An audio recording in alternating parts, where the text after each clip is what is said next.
I personally thought this scene was like super cool because of the kind of molding his face like clay, you know? That was changing insane. himself into Daniel. And I'm like, oh my God, how did they do that? You know? And you see the kind of fleshy stuff underneath, like the nerves and stuff. Yeah, and I also really enjoyed Miles' kind of, you know, that acting in that scene because of how, I don't know, like mischievous and like aggressive at the same time, where he's like, I showed you kindness and I was nice to you and now I'm not going to do that. And that's when he like molded it back into Daniel and he's like, well, now we're going to fight. And then I love that kind of insert shot of her grabbing for the box cutter. Mm-hmm. And then when she takes that first swing, she's not playing around, man. That looks crazy. It looks lethal. Yeah, and then they're fighting and and then, you know, going into the other world where Luke is now trapped in this giant castle that seems to be where Daniel is from, the place that he's confined in whatever dimension, right? He sees this, Luke sees this monster and he thinks that, you know, he just kind of runs away, even though this monster is telling him, wait. If you listen closely, he's saying, wait. And then we figure out that it's actually the, you know, flashbacking back to the gun down scene in the coffee shop at the very opening of the movie.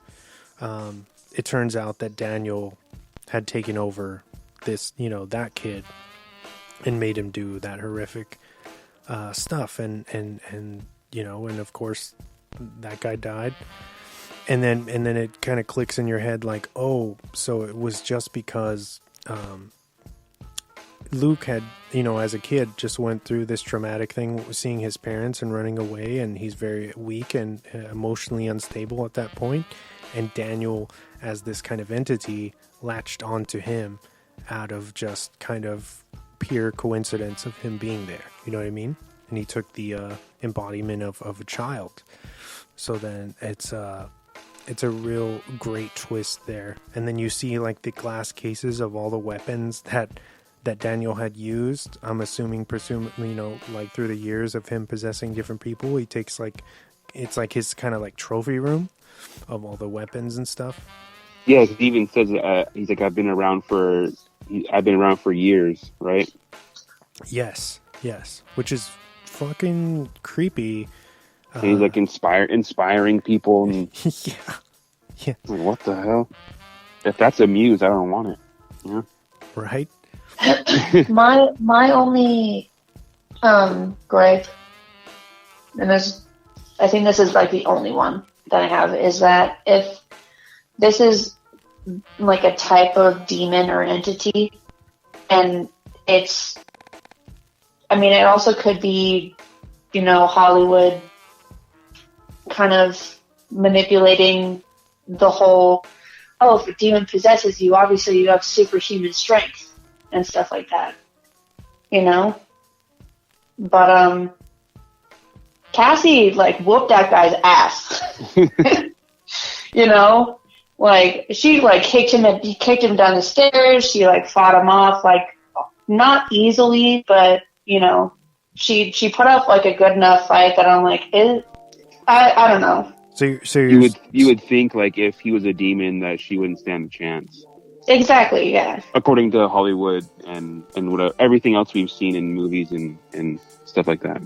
Yes.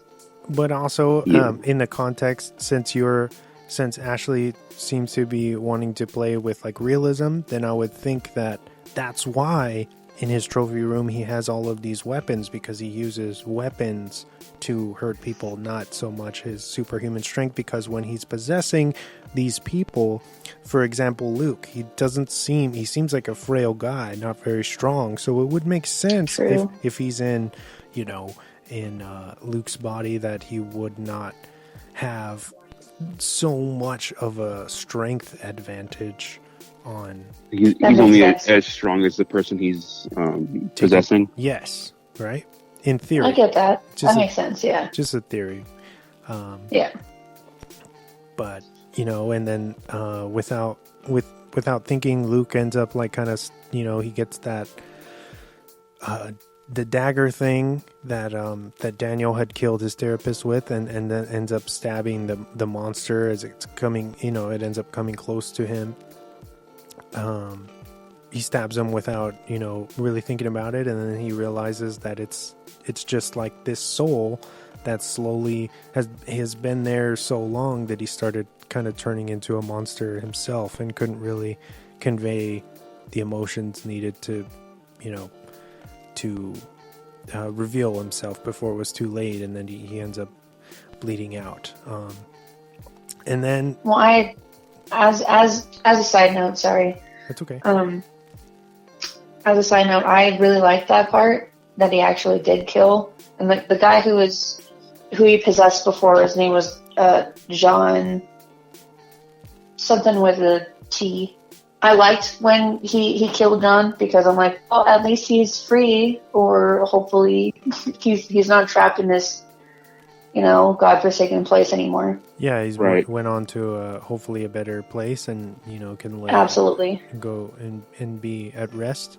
Yeah, that ran through my mind too. So I agree, but I just thought it was a little sad that he didn't get a chance to really kind of talk to him or say anything. But maybe that's what he thinking about it in that way. Maybe that's what he wanted, is just to be killed off. And then moving on from there. Luke ends up realizing that he's able to manifest a key, the same key to the doll house, and open up this door, hoping that it'll be the exit to our world. And then he's met with more disappointment, where there's a huge brick wall behind this door, and then it's kind of cool, visually stimulating, but going back to Cassie kicking Daniel's ass, as she's fighting him and winning, the bricks are slowly kind of flying off and revealing an exit for Luke. So it's really, I thought that aspect was really cool. It's like kind of this classic battle of good versus evil, you know what I mean? And did you pick up on when Daniel as Luke, he had the single tear going down his eye? Yes. I took that as Luke's emotions fighting through. Yes. Okay, I didn't know if I was interpreting that wrong. No, you're not the only one. I thought that too. Okay. And then Luke he's able to go through the exit and get back into our world, and he kind of ends up on the rooftop of Cassie's studio, where they're having this kind of big showdown. And then they do a flashback to when they're first playing with the swords in the beginning as kids, and they kind of have a showdown with the swords on top of the roof, and that are brooms. Broomsticks, yeah.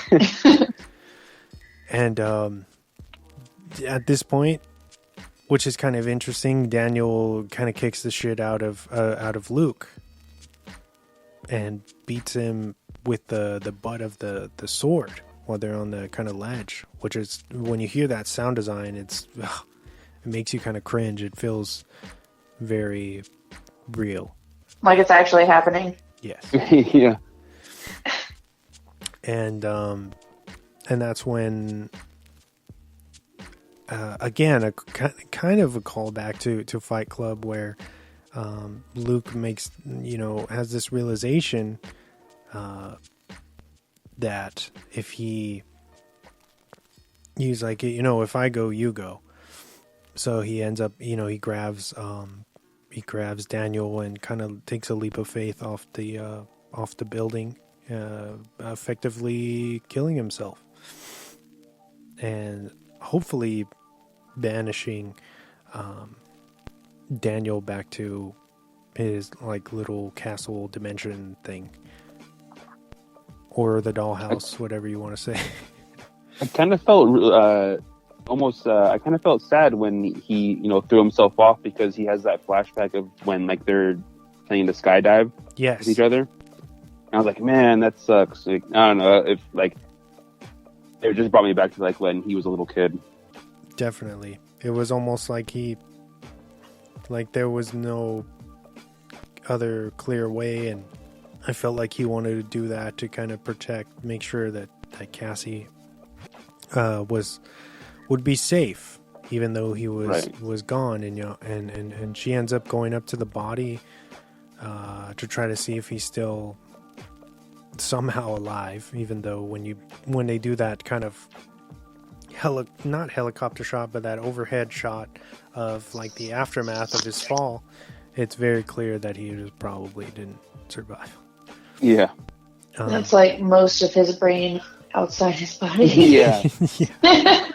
And his leg is all twisted, and it's just not very flattering. And then we end up seeing Daniel back in his castle thing, and he leaps off the way that Luke does in the movie to get back into Earth. So my question for you guys, and you can go one at a time, do you think that they left this open-ended, that Daniel is gonna, he jumps off of his castle back into our Earth, and he's gonna now attach himself to Cassie or to somewhere else? Like, is he just, looking for another victim?